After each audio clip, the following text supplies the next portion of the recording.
So if I had to say what Perrywood means to me, I would say colour, plants and happiness. We're here at Perrywood Garden Centre in Essex, and in the 1950s my grandparents bought what was a 4-acre small holding, and then my mum and dad took over the business in 1984, and that coincided with gardening kind of becoming more of a trend in the UK. So pivotal decisions were, I think they remember the day when someone came and offered them the chance to sell terracotta pots, and they're like, oh, don't know, maybe we should, maybe we shouldn't. And that was the beginning really of turning from a little shed selling a few things to becoming a garden centre, if you like. So this year we've got a year-long theme, which is health and happiness. So I look a lot in trends outside of the garden centre industry, so in retail more generally, in fashion. It was quite clear that well-being is massively on the agenda.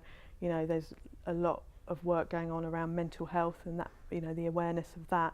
There's a lot of trends in buying, so things like the Buddha heads are everywhere this year.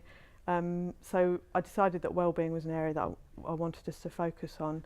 And then we wanted to have a bit of fun as well, so we kind of combined that with the health and happiness. And I'd say in the last 18 months I've really got into houseplants, off the back of the trend for houseplants. So because there's a trend for houseplants and we're sourcing a lot more interesting houseplants.